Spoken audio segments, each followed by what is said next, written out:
বড় খোকা, মেজো খোকা, ছোট খোকা, একটু জল।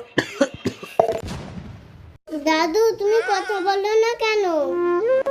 কোথায় যাচ্ছ? বাবা মারা গেছে, বাবার বডিটা তো শ্মশানে নিয়ে যেতে হবে। কেন তোমার আর ভাইয়েরা বেরোতে পারছে না? বাবার সম্পত্তি তো সবাই সমান ভাগে ভাগ করেছে। ঘরে ঢোকো। বাবা বাবা ঠাকুরটা মরে গেছে। মরে থাকা কি আছে? তোর কাকা জানেরা তো আছে, সব দায়িত্ব কি তোর বাবার? দায়িত্ব আর কোথায় নিতে পারলাম? বাবা বেঁচে থাকতে তো এক মুঠো ভাতও খেতে দিলাম না, না খেতে পেয়ে বেচারা মারা গেল। তার মানে তুমি কি বলতে চাইছো তোমার বাবাকে আমি খেতে দেই না? এ মেজদা, বাবা এখানে মরে পড়ে আছে, তোর এখন কেউ ঘর দিয়ে বেরোচ্ছিস না কেন?